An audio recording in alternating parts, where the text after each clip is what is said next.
ओम नमः पार्वती पते हर हर महादेव। आज हम क्लास 10th एनसीईआरटी की जो फर्स्ट पहला चैप्टर है एनसीईआरटी बुक में, that is real number. Real number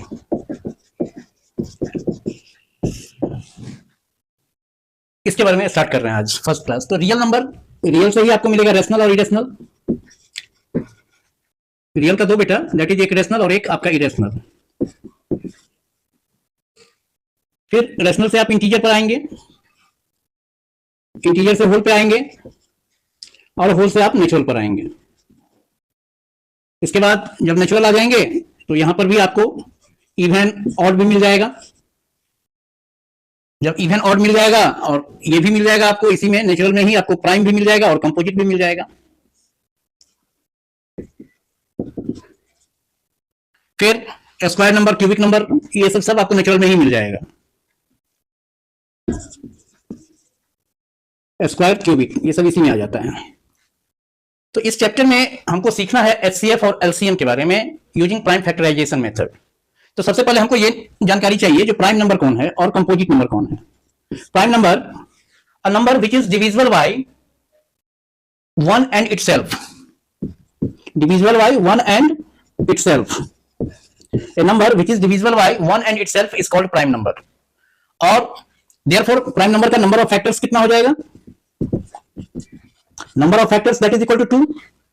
जैसे ये 5 है तो 5 is divisible by 1 and 5, तो it is the factor and it is the factor. Therefore total number of factors जो होता है prime number का जो होता है that is 2 होता है। इसके बाद जब हम composite number को डिफाइन करेंगे तो अगर इसका फैक्टर 2 है तो इसका मोर देन 2 फैक्टर होना चाहिए। A number which is a number which has more than 2 factors is called composite number, या a number which is divisible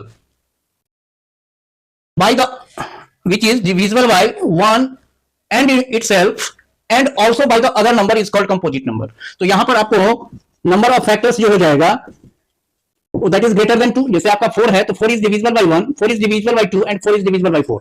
तो यहां पर number of factors कितना हो गया? number of factors जो हो गया वो आपका क्या हो गया? 3 हो गया। नंबर ऑफ फैक्टर्स आपका 3 हो गया, तो दैट इज कंपोजिट नंबर। एक चीज याद रखना है, जो 1 जो है, 1 is neither prime nor composite. 1 को दोनों में से कुछ भी नहीं माना गया है, ना तो ये प्राइम है और ना ही कंपोजिट नंबर।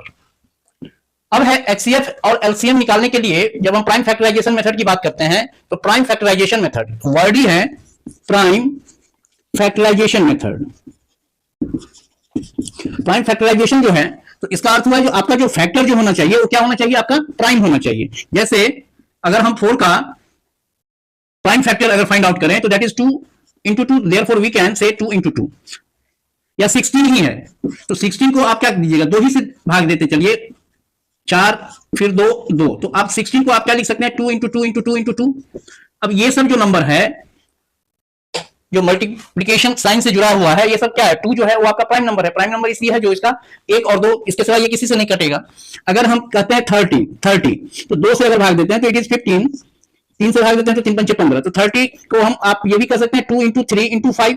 यहाँ पर 2 भी प्राइम नंबर है, 3 भी प्राइम नंबर है और 5 भी प्राइम नंबर है। तो इसको जब हम इस तरीके से फैक्टराइज करते हैं तो हम यूज करते हैं प्राइम नंबर का, सिर्फ कंपोजिट नंबर नहीं। ऐसा नहीं जो 16 है तो भैया 4 into 4 ये भी तो 16 होता है, तो 16 इक्वल टू 4 into 4, तो ये आपका प्राइम फैक्टराइजेशन नहीं कहलाएगा क्योंकि 4 आपका क्या हो जाता है? कंपोजिट नंबर हो जाता है।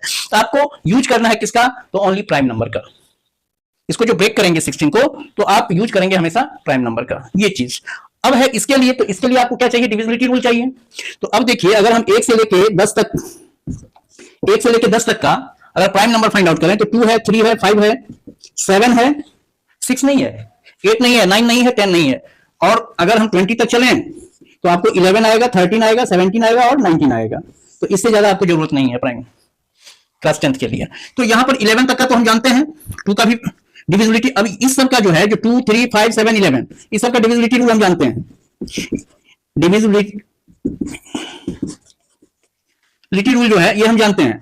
अब है 13, 17, 19, तो इसके लिए आपको इसका टेबल ही रखें तो वो बेटर है। टेबल आपको याद रहना चाहिए, इसीलिए कह रहे थे हम जो 22 तक का टेबल जब तक आपका मजबूत नहीं रहेगा फंस जाइएगा, कहीं ना कहीं मैथमेटिक्स आपको फंसा देगा, इसलिए 22 तक का टेबल आप याद रखिए।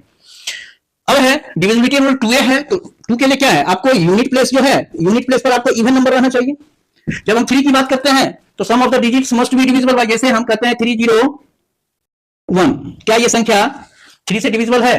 तो हम सीधी सी बात कर सकते हैं जो ये संख्या 3 से डिविजिबल नहीं है, क्योंकि सम ऑफ द डिजिट्स जब हम करते हैं 3 + 0 + 1 तो it is 4 and 4 is not divisible by 3, therefore 301 is not divisible by 3. Sum of the digits must be divisible by 3. 5 के लिए है यूनिट प्लेस पर 0 या 5 हो. 7 के लिए क्या है, जो आपका यूनिट प्लेस पर जो नंबर है ना आपका, देखिए अब हम इसी पर चेक कर लेते हैं. ये 301 है, 301. यहां पर यूनिट प्लेस पर क्या है, 1. इसको डबल कर दीजिए तो कितना आ जाएगा, 1 का डबल 2. इसके बाद ये बाकी संख्या कितना बचा आपका, 30. 30 में से 2 घटा दीजिए तो दैट इज 28. ठीक है, दैट इज 28. और 28 is divisible by 7, therefore it is divisible by 7. तो आप देखिए 301 में आप 7 से डिवाइड कीजिएगा तो 7 चौका 28, 2 21 और 7 21 कट गया. यूनिट प्लेस पर का जो डिजिट है उसको डबल करके रेस्ट जो नंबर बचता है उसमें से आप घटा दीजिए, इसको सब्ट्रैक्ट किए हैं. अगर ये संख्या आपका डिविजिबल है 7 से तो ये संख्या डिविजिबल होगा 7 से. तो सबसे पहले डिविजिबिलिटी रूल का भी हमारा वीडियो है, बेसिक कांसेप्ट ऑफ मैथमेटिक्स में, क्लास 9 में, उसको देख सकते हैं आप. ठीक है, या फिर क्लास 5-6 में भी आप पढ़े होंगे जूनियर क्लास में, तो वो काम आएगा, वो याद रखना जरूरी है आपको मैथमेटिक्स से स्ट्रॉन्ग करने के लिए. तो इस हिसाब से सबसे पहले तो आपको ये चीज मालूम होना चाहिए 13, 17, 19 इतना तक का, इससे आगे करने की कोई जरूरत नहीं है. इतना तक का टेबल आप रखिएगा तो काफी. 11 तक का डिविजिबिलिटी. अच्छा 11 वाले में क्या है, अगर मान लीजिए इट इज 3003, हम कह रहे हैं जो ये संख्या क्या 11 से कटेगी, तो 11 वाला में क्या था, जो sum of the digits at unit place at even place. तो मान लीजिए अगर हम इधर से काउंट करेंगे तो हमारा इवन प्लेस ये होगा और ये होगा, तो दैट इज इक्वल टू 3. इसको जो ऐड करेंगे, इसको ऐड करते हैं तो इट इज आल्सो 3. इस दोनों का डिफरेंस अगर 0 हो जाए या 11 का मल्टीपल हो जाए तो ये संख्या आपका 11 से डिविजिबल होगा. अब देखिए तो यहां पर तो 0 आ गया, ये ऑड प्लेस का है, ये आपका ऑड प्लेस, और इसके बाद ये आपका था इवन प्लेस नंबर. हम क्या किया, इवन प्लेस पर है नंबर, ये ऑड प्लेस पर है, इसका भी सम किया और इसका भी सम किया हम. और फिर हमने क्या कर दिया, जो दोनों का डिफरेंस निकाल दिया. जब डिफरेंस निकाला तो हमारा 0 आ गया है. 0 आ जाए चाहे 11 का मल्टीपल आ जाए तो संख्या. अब देखिए इसको 11 से डिवाइड करके तो 11 2 जा 22, 8 0 11 7 जा 77, 3 3 11 3 जा 33. ये आपका कट गया. तो 11 तक का हम बतलाए थे आप लोगों को डिविजिबिलिटी रूल, उसको देख लीजिए. ये टेबल आप पहले याद कर लीजिए, इसके बाद हम आगे बढ़ेंगे. आज के लिए इतना ही, थैंक यू.